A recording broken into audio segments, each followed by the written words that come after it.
और चलिए इसके बाद सीधी तस्वीरें आपको दिल्ली से दिखाते हैं, जहां पर आम आदमी पार्टी दिल्ली का बजट पेश कर रही है। भरी गई है। उस वक्त मुझे बताया गया 38 साल लगेंगे, लेकिन उस वक्त हमने जो भी क्षमता उनकी बढ़ा सकते थे बढ़ाई। और आज बहुत गर्व हो रहा है मुझे 7 साल बाद कि DSSB ने अपने काम की जब स्पीड पकड़ी तो 7 साल में दिल्ली में 51,307 युवाओं को नई नौकरियां, सरकारी नौकरियां दी गई, पक्की नौकरियां।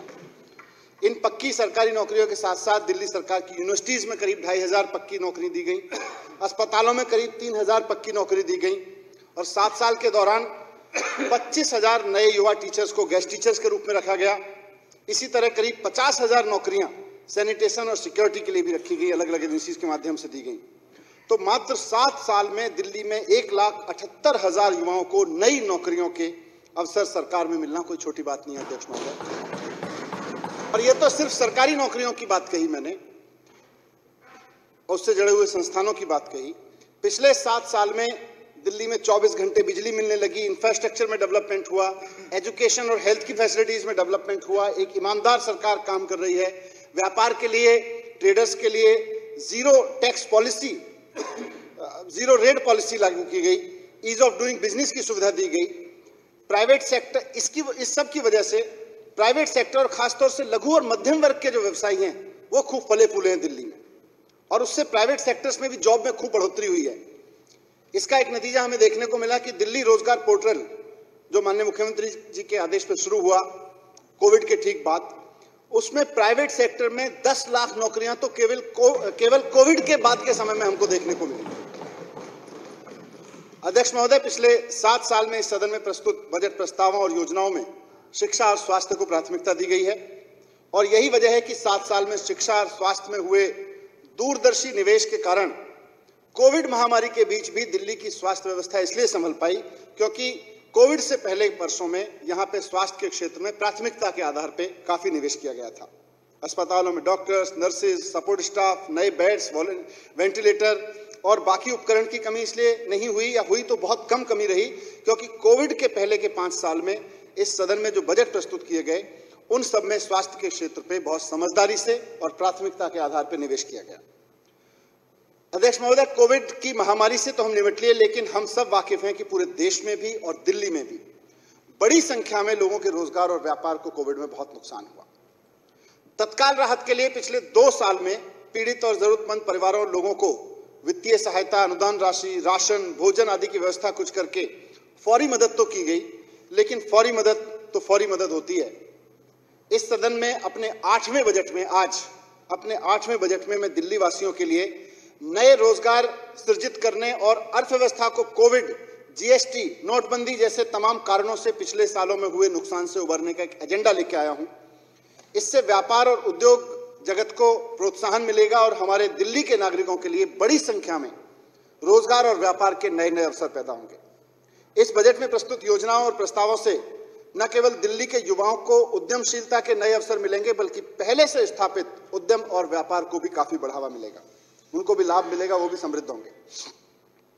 मैंने पिछले 7 साल में इस सदन में सरकार की प्राथमिकता के आधार पर आपके समक्ष जीरो टैक्स बजट प्रस्तुत किया, एजुकेशन बजट प्रस्तुत किया, हेल्थ बजट प्रस्तुत किया। इस सदन में मैंने एक बजट ग्रीन बजट भी प्रस्तुत किया।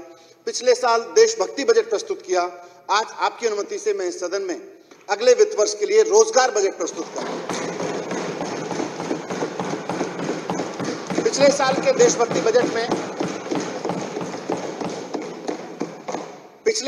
देशभक्ति बजट में आजादी के 75वें वर्ष में इस सदन के समक्ष दिल्ली सरकार की ओर से संकल्प प्रस्तुत किया गया था कि हमें दिल्ली की अर्थव्यवस्था को बहुत समझदारी से, बहुत दूरदर्शिता से उस तरफ लेके जाना है कि भारत जब आजादी की 100वीं वर्षगांठ मना रहा हो 2047 में, तो भारत की राजधानी के लोगों की पर कैपिटा इनकम 2047 की, उस वक्त की सिंगापुर की पर कैपिटा इनकम के बराबर होनी चाहिए। ये हमने आजादी के 75वें साल में यहां सपना देखा।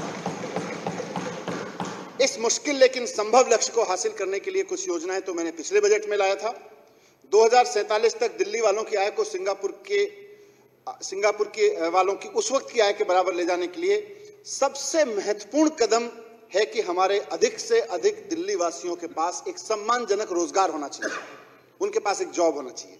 इसलिए बजट में इस बजट में और 2047 को देखे गए सपने को पूरा करने के पहले कदम के रूप में मैं इस सदन के समक्ष रोजगार बजट आज प्रस्तुत कर रहा हूं। इसका नाम है रोजगार बजट। इसमें प्रस्तुत योजनाओं के माध्यम से हम न सिर्फ दिल्ली के बाजारों की और व्यापार की रौनक और उसकी गरिमा को लौटा लाएंगे, 21वीं सदी के वर्तमान और भावी व्यापार को भी हम दिल्ली में प्रोत्साहित देंगे। और इन सब प्रयासों से जो मैं इस बजट में रखने जा रहा हूं, इन सब प्रयासों से अगले 5 साल में दिल्ली में कम से कम 20 लाख नई नौकरियां पैदा होंगी। 20 लाख नई नौकरियां पैदा होंगी। रोजगार बजट के माध्यम से हमारा लक्ष्य, इस बजट के माध्यम से हमारा लक्ष्य आर्थिक विकास के इंजन को फिर से स्टार्ट करना है, सुदृढ़ बनाना है। ये तो है ही, लेकिन अध्यक्ष महोदय, 20 लाख नई नौकरियां वाले इस रोजगार बजट के प्रस्ताव और योजनाओं को सदन के समक्ष प्रस्तुत करने से पहले थोड़ी सी चर्चा में दिल्ली के आर्थिक परिदृश्य पर और इस साल के बजट पर रखना चाहता हूं। कोविड की 5 लहरों के बीच आई आर्थिक चुनौतियों से अब दिल्ली की अर्थव्यवस्था धीरे धीरे उबर रही है और इसके चलते दिल्ली का जीएसडीपी प्रचलित बाजार मूल्यों पे वर्ष 2020-21 के 7,85,342 करोड़ रुपए से बढ़कर 2021-22 में 9,23,967 करोड़ रुपए रहने की संभावना है। ये 17.65% वृद्धि का संकेत है। मैं ये भी स्पष्ट करना चाहता हूं कि 2021-22 में दिल्ली की जीएसडीपी की वास्तविक वृद्धि दर 10.23% रहने की संभावना है, जबकि राष्ट्रीय स्तर पर यह वृद्धि 8.9% की होने का आकलन है। इसका अर्थ है कि हम महामारी पूर्व की जो हमारी आर्थिक गतिविधियां थी दिल्ली में, उस स्तर पर लौट रहे हैं। राष्ट्रीय स्तर पर जो जीडीपी है, उसमें दिल्ली के जीएसडीपी का योगदान 2011-12 में 3.94% था, उससे बढ़ के इस साल 21-22 में 4.21% हो गया है, जबकि दिल्ली देश की कुल आबादी का केवल 1.52% है।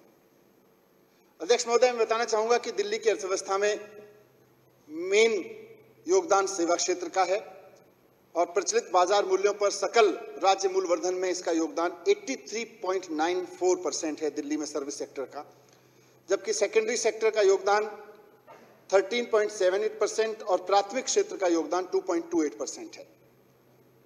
2021-22 में प्रचलित मूल्यों पर दिल्ली की प्रति व्यक्ति आय 4,01,982 रुपए होने की संभावना है।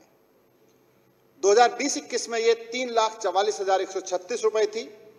2021-22 में दिल्ली की प्रति व्यक्ति आय में 16.81% की बढ़ोतरी होने वाली है।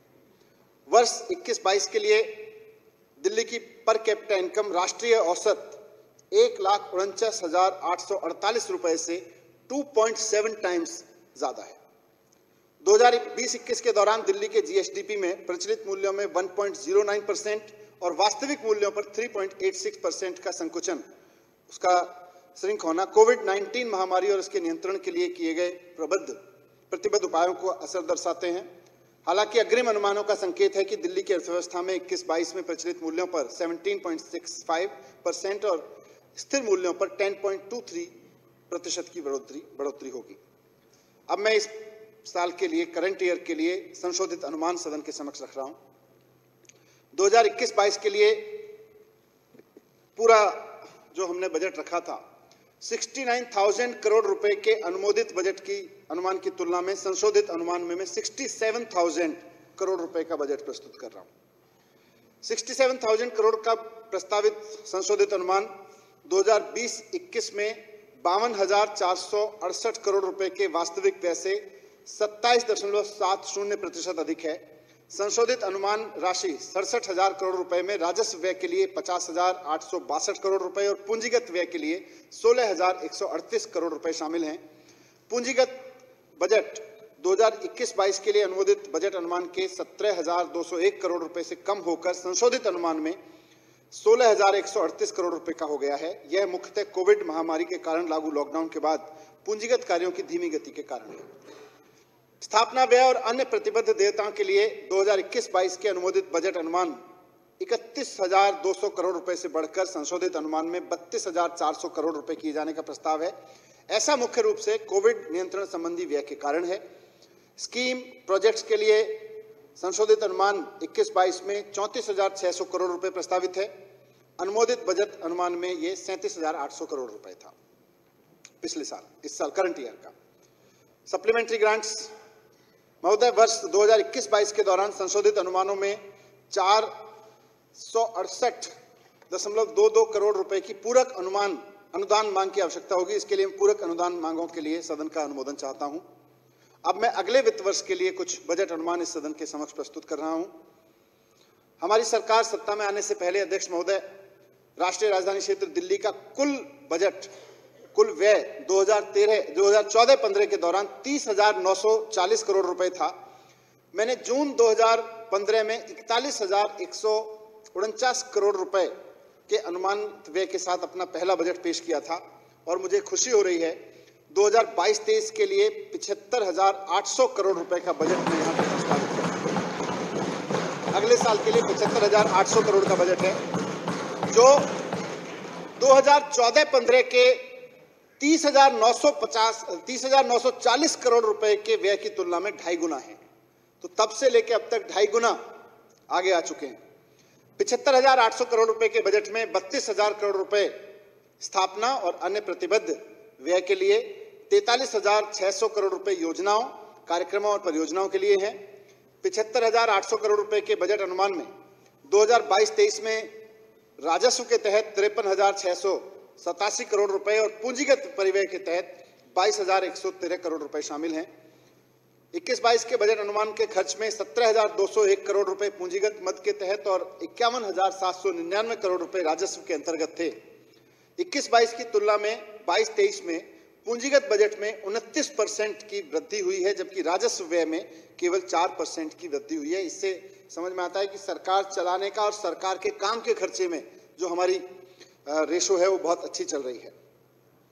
इसके अलावा 2022-23 में प्रस्तावित पूंजीगत परिव्यय 22,113 करोड़ रुपए है, जो 14-15 के 7,430 करोड़ रुपए के पूंजीगत व्यय से लगभग 3 गुना है। 2022-23 का प्रस्तावित बजट अनुमान 75,800 करोड़ रुपए, 21-22 के बजट अनुमान 69,000 करोड़ रुपए से 9.86% और संशोधित अनुमान से 13.13% अधिक है।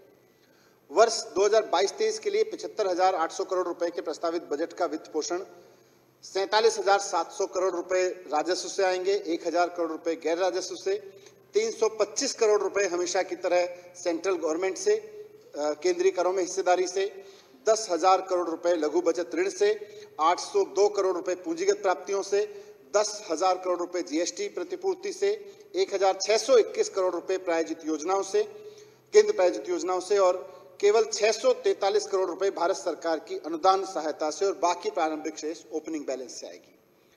स्थानीय निकायों में वित्तीय सहयोग के बारे में अध्यक्ष महोदय, हमारी सरकार स्थानीय निकायों को 4,374 करोड़ रुपए का वित्तीय सहयोग उपलब्ध कराएगी। इसमें से 2,305 करोड़ रुपए स्थानीय निकायों द्वारा योजनाओं, कार्यक्रम, परियोजनाओं के कार्यान्वयन के लिए संबद्ध राशि के रूप में होंगे और 2,069 रुपए बेसिक टैक्स असाइनमेंट के रूप में होंगे।